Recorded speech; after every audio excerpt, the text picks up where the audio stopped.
علاقہ جو police station کے SHO صاحب ہیں اس کے ساتھ مل کے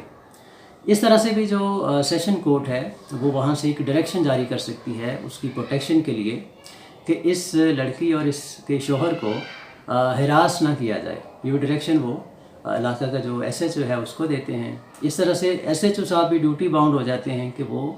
اس لڑکی اور لڑکے کے خلاف اگر پہلے سے کوئی FIR درج نہیں ہے تو وہ آئندہ اس کے خلاف درج نہیں کریں گے،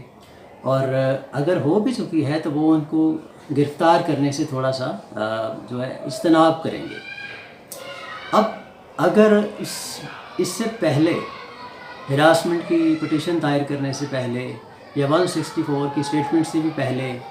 لڑکی کے گھر والے لڑکے کے خلاف FIR درج کروا دیتے ہیں تو فوری طور پر جو ہے وہ اس کو جو پری ارسٹ بیل ہے سیشن کورٹ سے وہ کروانا ہوتی ہے، وہ ہو جاتی ہے. آپ اس بیل پٹیشن کے ساتھ وہ 164 کی اسٹیٹمنٹ لگا دیتے ہیں. اس کے ساتھ اگر ہراسمنٹ کی بھی آپ نے پہلے سے پٹیشن کی تھی تو وہ بھی آپ اس کے ساتھ لگا دیتے ہیں، تو وہاں سے فوری طور پر آپ کی بیل گرانٹ کر دی جاتی ہے. اس کے ساتھ ہی فوری طور پر چونکہ FIR ہو چکی ہوتی ہے تو اس کو ختم کروانے کے لیے آپ ہائی کورٹ کے اندر کویشمنٹ آف FIR کی پٹیشن دائر کر دیتے ہیں. اس پٹیشن میں جو ہائی کورٹ ہے وہ لڑکی کی اسٹیٹمنٹ لے لیتی ہے اور وہ دیکھ لیتی ہے، اس کی 164 کی اسٹیٹمنٹ بھی دیکھ لیتی ہے، اور لڑکی کی اسٹیٹمنٹ لیتی ہے کہ جی آپ اپنی آزاد مرضی سے یہ شادی کر رہے ہیں یا آپ کے اوپر کوئی پریشر وغیرہ تو نہیں ہے. تو وہاں بھی جب لڑکی اپنی اسٹیٹمنٹ دے دیتی ہے، اپنی آزاد مرضی کا اظہار کرتی ہے کہ میرے اوپر کسی قسم کا کوئی دباؤ نہیں ہے، تو اس کے بعد وہ جو شادی ہے لڑکے اور لڑکی کی وہ بالکل لیگلائز ہو جاتی ہے. اب وہ دونوں میاں بیوی آزاد مرضی سے کہیں بھی رہ سکتے ہیں. تو کورٹ میرج اور جو فیملی میں رہتے ہوئے ہم میرج کرتے ہیں اس میں بنیادی فرق صرف یہ ہے کہ چونکہ لڑکے اور لڑکی کو یہ ڈر ہوتا ہے کہ ان کے خلاف لڑکی کے والدین کوئی قانونی کارروائی کر سکتے ہیں، ان کو گرفتار کروا سکتے ہیں، ان کے خلاف کوئی انتہائی قدم اٹھا سکتے ہیں، خدا نخواستہ ان کو قتل کروا سکتے ہیں یا ان کو کوئی نقصان پہنچا سکتے ہیں. تو اس سے بچنے کے لیے پھر آپ کیا کرتے ہیں کہ آپ سیشن کورٹ سے ہراسمنٹ کی ڈائریکشن لے لیتے ہیں.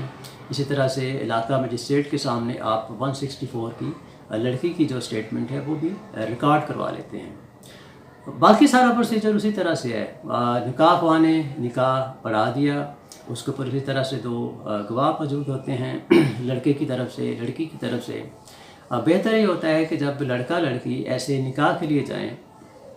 تو وہ اپنے ساتھ اپنے گواہ بھی لے کر جائیں، ادروائز وہ وکیل صاحب جو ہیں وہاں سے کوئی نہ کوئی لوگوں کو پکڑ کے تو ایسے گواہ اس میں ڈال دیتے ہیں. اس سے کوئی خاص فرق نہیں پڑتا ہے. نکاح جب ہو جاتا ہے تو اسی طرح سے وہ جو نکاح خواہ ہوتے ہیں وہ اس نکاح کو رجسٹرڈ کرواتے ہیں یونین کونسل کے اندر. وہ ڈیو پروسیس اسی طرح سے ہے جیسے عام شادی میں ہوتا ہے. جب وہ نکاح رجسٹرڈ ہو جاتا ہے تو اس کی جو کاپی ہے نکاح نامے کی وہ آپ کورٹ کے اندر پیش کر دیتے ہیں کہ ہم نے یہ نکاح کیا ہوا ہے تو ہمیں پولیس تنگ کر رہی ہے یا لڑکی کے والدین تنگ کر رہے ہیں. تو وہ جو نکاح نامہ ہے اس کو دیکھ کے جو کورٹ ہے وہ سمجھ آتی ہے اور وہ ڈائریکشن دے دیتی ہے کہ ان کو تنگ یا ہراساں نہ کیا جائے. اب ایک صورت یہ بھی ہو سکتی ہے کہ لڑکا اور لڑکی جو شادی کرنے آئے ہیں ان میں سے کوئی ایک یا دونوں پہلے سے طلاق یافتہ ہوں. ایسی صورت میں تھوڑی سی پیچیدگی ہو سکتی ہے. اس میں پھر یہ ہوتا ہے کہ وہ جو پہلے ڈائیورس ہو چکی ہوتی ہے اس کا سرٹیفکیٹ ہونا بہت ضروری ہے. اگر اس سرٹیفکیٹ کے بغیر دوسرا نکاح آپ پڑھا لیتے ہیں، وکیل صاحب اپنی فیس لینے کے لیے کہتے ہیں جی کوئی بات نہیں اس کو دیکھ لیں گے، تو پھر آپ کے لیے قانونی پیچیدگیاں آگے چل کے بہت زیادہ بڑھ سکتی ہیں. تو سیکنڈ میرج جو کرنے جا رہے ہوتے ہیں چاہے وہ لڑکی پہلے طلاق یافتہ ہے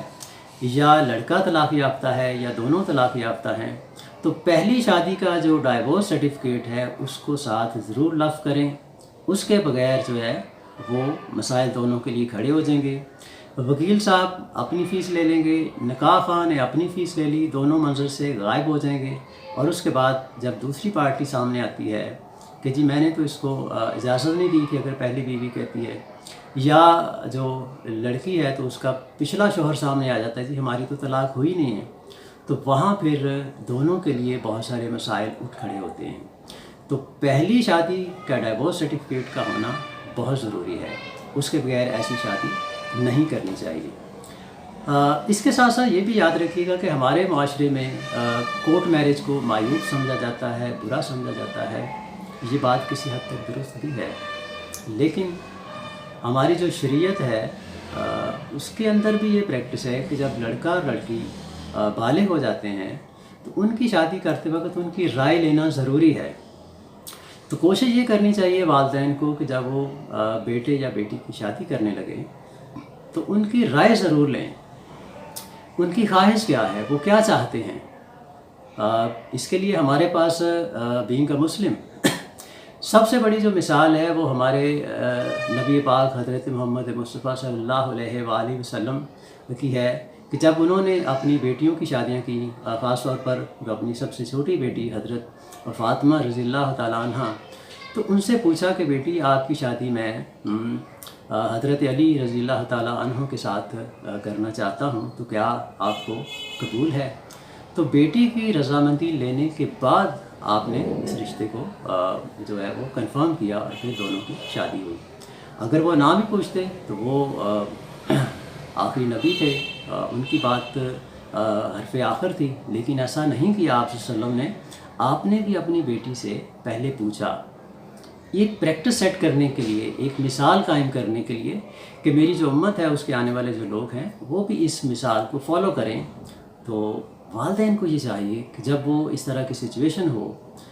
بچے جب بالغ ہو جاتے ہیں تو ان کی رضامندی ضرور لیں، تاکہ اس طرح کورٹ میرج کی نوبت ہی نہ آئے، کیونکہ کورٹ میرج تب ہوتی ہے جب والدین اختلاف کرتے ہیں، بیٹے یا بیٹی کی رائے کا احترام نہیں کرتے، یا تو یہ ہے کہ آپ نے ان کی پرورش اتنے اچھے طریقے سے کی ہو کہ جیسے ہی آپ کہیں شادی کے لیے تو وہ رضامند ہو جائیں، لیکن چونکہ ہماری اپنی اولاد کی تربیت کرنے میں کچھ نہ کچھ کمیاں کوتاہیاں رہ جاتی ہیں،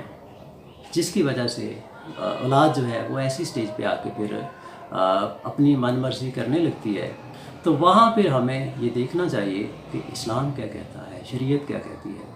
تو بچوں کی رضامندی لینا ضروری ہے۔